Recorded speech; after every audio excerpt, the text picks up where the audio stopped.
El último hombre de Mary Shelley.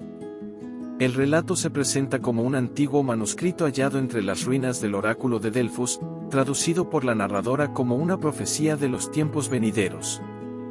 A través de esas páginas surge la voz de Lionel Verney, quien narra el fin de la humanidad desde una perspectiva profundamente humana y nostálgica. Lionel es un joven inglés, hijo de un noble caído en desgracia. Huérfano y rebelde, crece entre la pobreza y el resentimiento hacia un mundo que parece haberlo olvidado. El destino cambia cuando conoce a Adrian, hijo del último rey de Inglaterra, un hombre noble y lleno de ideales. Entre ambos nace una amistad sincera, casi fraternal, basada en la confianza y la admiración. Adrian, con su espíritu pacífico y reflexivo, se convierte en mentor de Lionel, guiándolo hacia el conocimiento y la compasión. Gracias a su influencia, Lionel abandona la violencia de su juventud y se transforma en un hombre justo, amante de la libertad y de la verdad.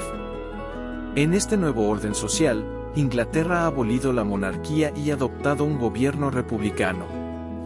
El país parece vivir una época de prosperidad, guiado por la razón y la paz. Sin embargo, bajo esa aparente estabilidad se ocultan las pasiones humanas, la ambición, la envidia y el deseo de poder.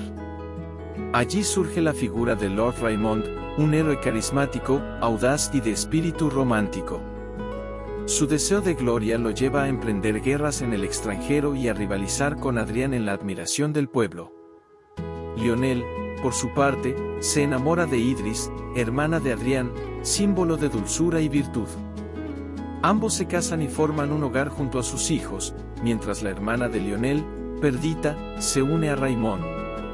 Aunque al principio la felicidad parece completa, la naturaleza pasional de Raymond lo conduce hacia la inestabilidad. Shelley traza en estos primeros episodios el contraste entre la serenidad de Adrian y la ambición destructiva de Raymond, prefigurando el conflicto que pronto se desatará. El primer gran cambio llega cuando rumores de una extraña peste en Oriente comienzan a expandirse. Nadie imagina que esa sombra distante se transformará en el destino final de la humanidad.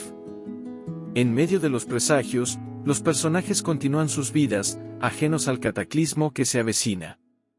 El mundo, descrito por Shelley con un tono melancólico y profético, parece avanzar hacia su ocaso sin advertirlo. Mientras el manuscrito avanza, Lionel reflexiona sobre el paso del tiempo y la fragilidad de las sociedades humanas. La fe en el progreso y la razón se revela como un espejismo ante las fuerzas de la naturaleza. El tono de Shelley, impregnado de tragedia y belleza, anuncia lo que será una epopeya del espíritu, la lenta extinción de la raza humana, narrada no desde la crueldad, sino desde la compasión. Ante un mundo que todavía ignora su destino, sostenido por la ilusión de la inmortalidad colectiva. Mary Shelley planta las semillas del fin, la ambición de Raymond, la pureza de Adrian, el amor sereno de Idris y la voz introspectiva de Lionel, que se prepara para convertirse en el último testigo de la humanidad. El verano había traído consigo una calma engañosa.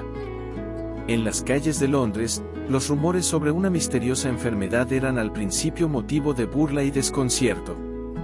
Algunos la llamaban la fiebre oriental, otros, el mal de los desiertos, refiriéndose a su origen en las costas del Mediterráneo, donde los barcos mercantes habían dejado un rastro de muerte. Pero Lionel y sus amigos, Adrian, el noble heredero Idris, la delicada mujer que unía la razón con la ternura, y Raymond, el impulsivo líder militar, no imaginaban que ese rumor se convertiría en el fin de toda esperanza.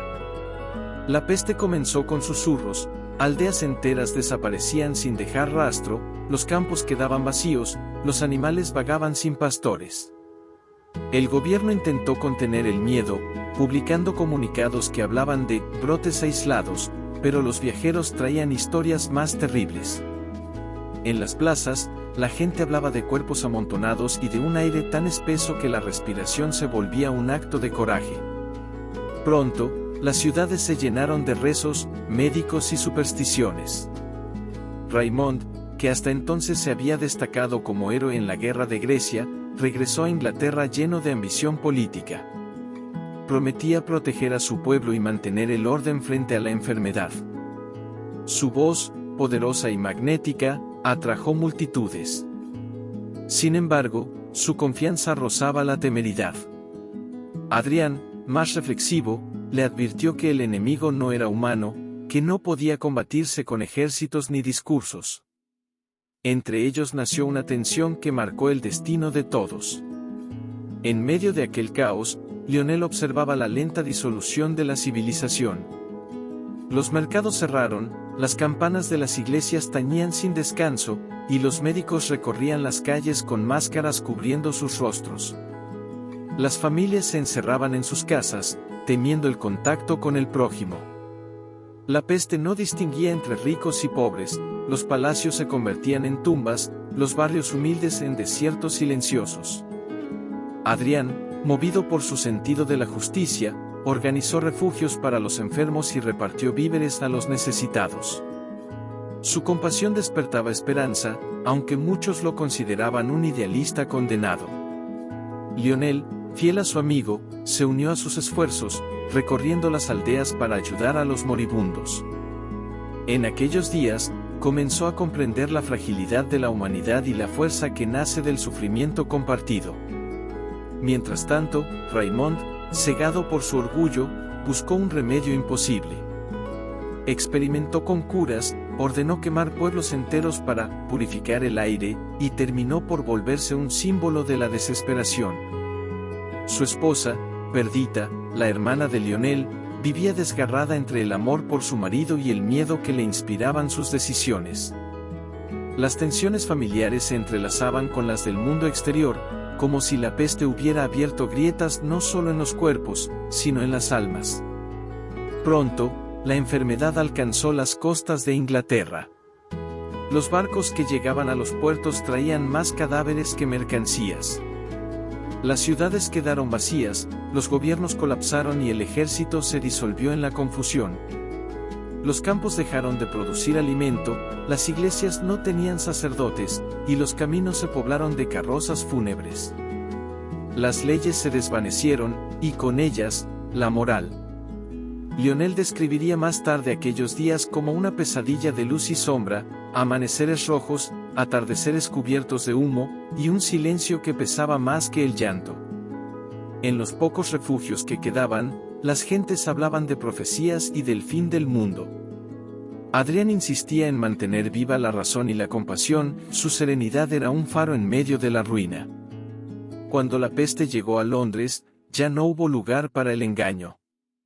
En cuestión de semanas, los barrios se convirtieron en cementerios abiertos. El aire olía a descomposición y a incienso. Las madres abrazaban a sus hijos sin saber si despertarían al día siguiente. La humanidad, que había construido imperios y sueños, se reducía a una sola pregunta: ¿quién quedará en pie cuando el último aliento se apague? En medio de esa desolación, Lionel comprendió que lo que estaba en juego no era solo la vida, sino el sentido mismo de existir. Aquella era la gran lección de la peste, que el poder, la ciencia y la gloria no podían salvar a la humanidad si el alma no encontraba reconciliación con su propia fragilidad. La civilización se derrumbaba, y con ella, las certezas que habían guiado a los hombres desde el principio de los tiempos. Al caer la noche, el viento soplaba sobre una ciudad muerta, llevando consigo los ecos de una humanidad que empezaba a borrarse del mundo. El invierno llegó como un manto de silencio. Tras el colapso del orden humano, la tierra entera parecía respirar con fatiga. Las ciudades estaban vacías, las aldeas eran esqueletos de piedra cubiertos de escarcha, y el viento arrastraba fragmentos de oraciones perdidas. Lionel caminaba por las calles de Londres, observando las casas cerradas, las ventanas rotas y los ecos de una civilización que había dejado de existir. En aquel paisaje sin esperanza, comprendió que la peste no solo había destruido cuerpos, sino también la idea misma de comunidad. Los pocos supervivientes vivían como sombras, refugiándose en templos abandonados o en graneros lejanos. Algunos se volvían locos, otros se entregaban a la fe o a la desesperación. En los muros aún se leían inscripciones de súplica: «Señor, sálvanos», escritas con manos temblorosas. El tiempo se había detenido. Nadie hablaba de futuro, y el pasado parecía un sueño que se desvanecía. Adrián, el último noble que aún sostenía un sentido moral, continuaba guiando a los pocos que quedaban. Su serenidad contrastaba con la locura del entorno. Para él, la tragedia debía enfrentarse con dignidad, como si la humanidad pudiera hallar su redención en medio del abismo. Lionel lo seguía fielmente, movido no solo por la admiración, sino por la necesidad de creer en algo más grande que el miedo. Idris, su esposa, era el corazón de aquel pequeño grupo, una mujer que, pese a la pérdida, mantenía la ternura y el consuelo como su fuerza. Raymond, en cambio, había desaparecido. Su ambición lo había llevado a intentar crear un refugio aislado, una fortaleza para preservar la especie. No se supo más de él, salvo rumores de una explosión y de un incendio que consumió su morada.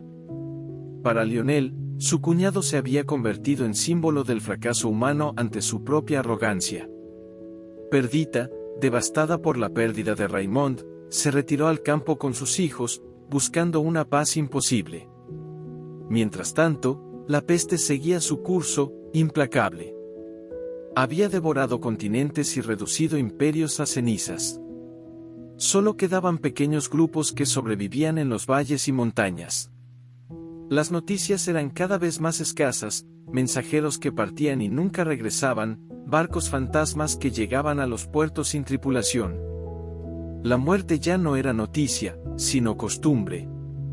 Lionel, en sus caminatas solitarias, comenzó a reflexionar sobre el propósito de la existencia.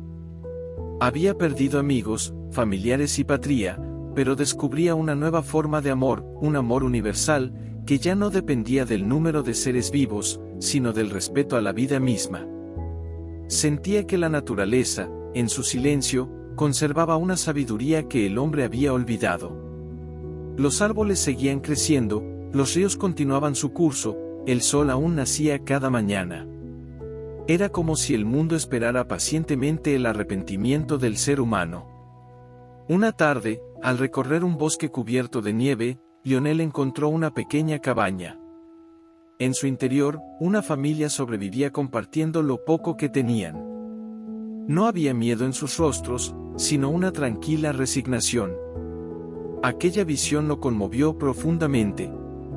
Comprendió que la humanidad aún vivía en esos gestos sencillos: compartir pan, encender fuego, cuidar a un niño enfermo.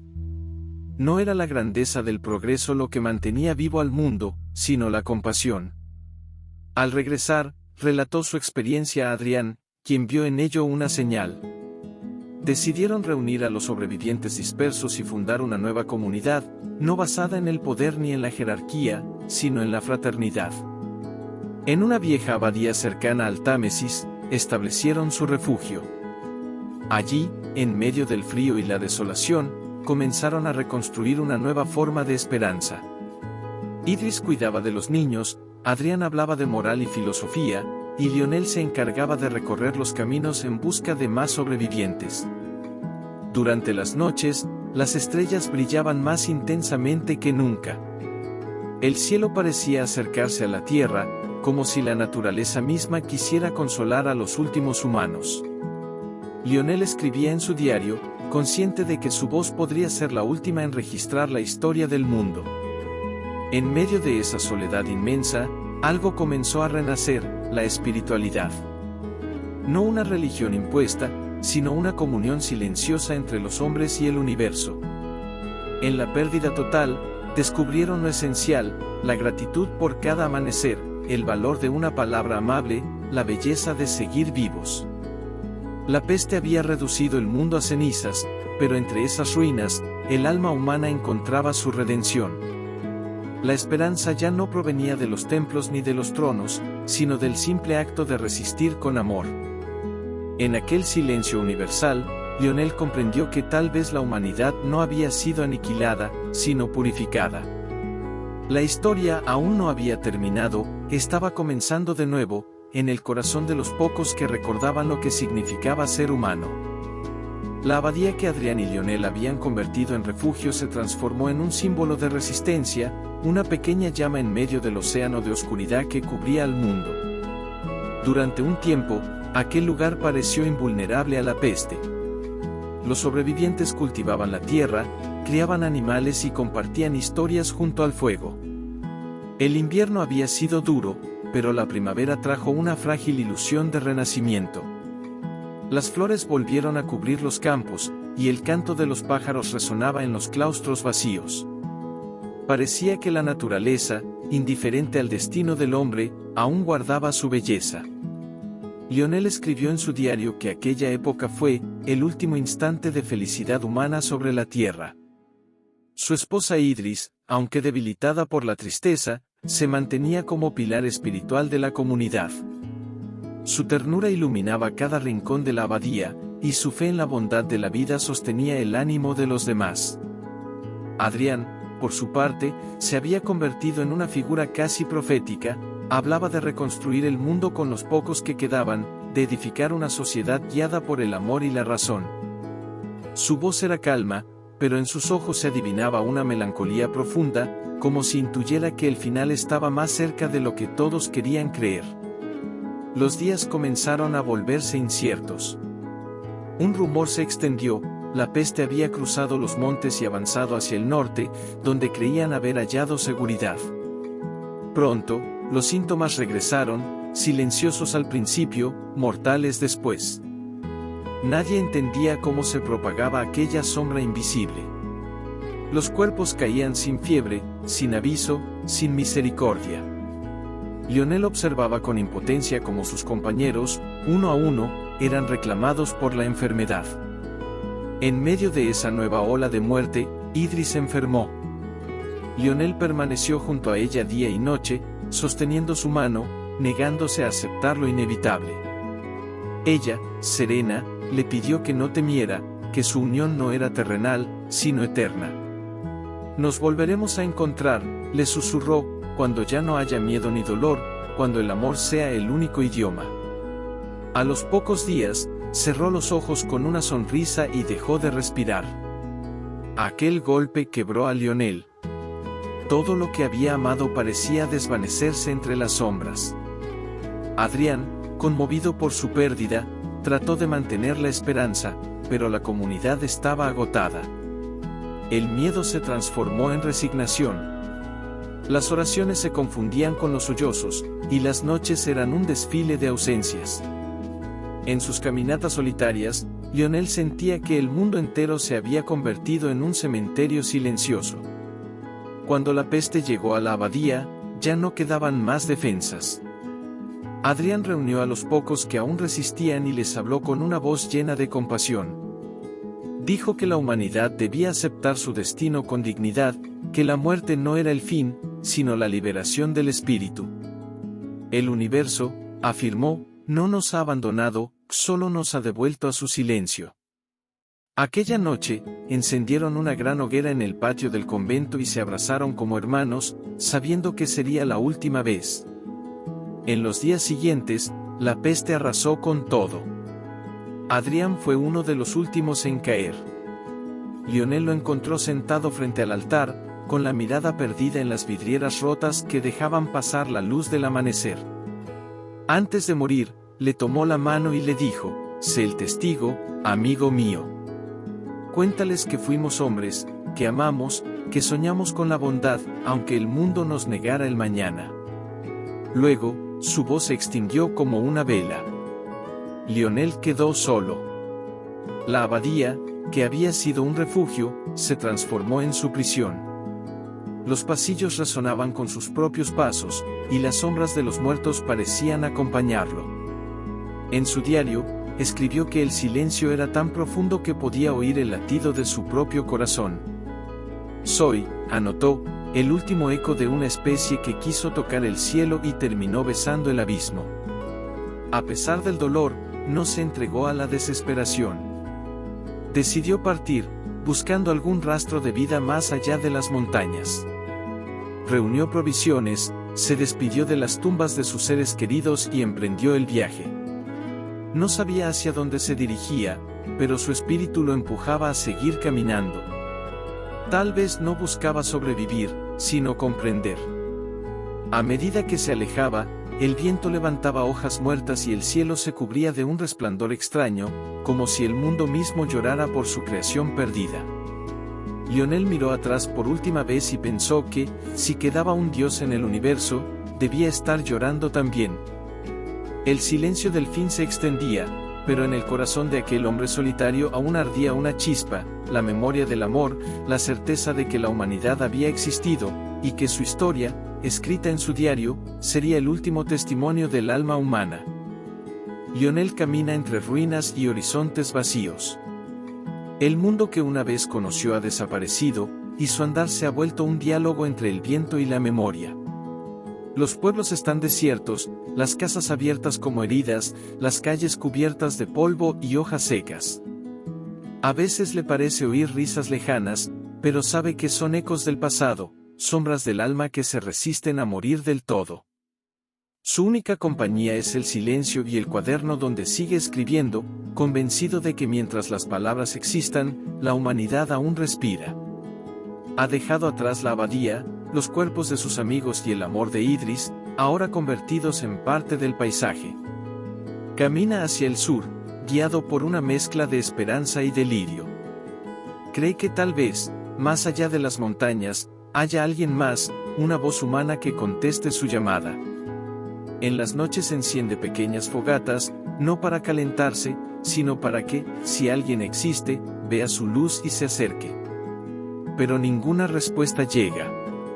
Solo el rumor del aire, el crujido de las ramas y el canto lejano de los mares. Cada amanecer le resulta un milagro y una condena. El sol se eleva sobre un mundo vacío, hermoso y terrible al mismo tiempo. Lionel contempla la naturaleza renaciendo sobre las ruinas del hombre. Las flores vuelven a abrirse, los ríos fluyen claros, los animales vagan libres. Comprende entonces que la tierra no ha muerto, solo el ser humano ha desaparecido. Lo que él ve es el inicio de una nueva era, el planeta purificado del ruido, el regreso al equilibrio original. Fuimos huéspedes ingratos, anota en su diario. La creación ha cerrado el libro, pero no con odio, con resignación y piedad. Su viaje lo lleva hacia las costas del Mediterráneo. Allí encuentra los restos de barcos encallados, ciudades hundidas, estatuas rotas que miran al horizonte como dioses olvidados. Una sensación de eternidad lo envuelve. Siente que ya no pertenece a los vivos ni a los muertos, es solo un testigo, un espectro que camina para que el mundo no sea del todo mudo. Habla en voz alta, cuenta historias a las olas, recuerda los nombres de sus amigos. Adrián, Idris, Clara, no los dejaré caer en el olvido. Mientras mi voz exista, ustedes también existirán. Un día, al borde del mar, Lionel decide construir una pequeña embarcación. Usa maderas recogidas de los restos de un puerto abandonado. No sabe a dónde quiere ir, pero el impulso de continuar lo domina. Navega por aguas tranquilas, bajo cielos de un azul inmenso. Cada noche escribe lo que ve, las constelaciones, los reflejos lunares, los recuerdos que lo visitan en sueños. A veces cree escuchar la voz de Idris llamándolo desde las olas, y siente una paz que lo hace llorar. Con el paso de los meses, su fuerza disminuye. La soledad se vuelve un peso físico, una sombra que lo acompaña.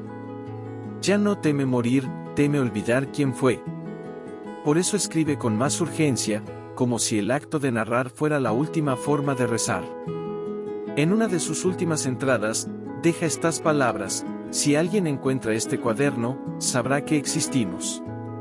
Que amamos, sufrimos y soñamos. Que el hombre fue una chispa en la oscuridad del universo, y esa chispa, aunque breve, iluminó el infinito. Finalmente, llega a una isla desierta. Decide quedarse allí. Construye una cabaña sencilla, planta algunas semillas, observa el cielo y el mar como si fueran viejos amigos. El tiempo pierde sentido, los días son solo ciclos de luz y sombra. En su última noche, siente que la brisa le susurra promesas de reencuentro. Mira hacia el horizonte y cree ver figuras que lo esperan: Adrián, Idris, su hijo, todos sonriendo en un amanecer eterno. Lionel cierra los ojos y sonríe. No hay miedo, solo quietud. La humanidad termina con él, pero también renace en su memoria.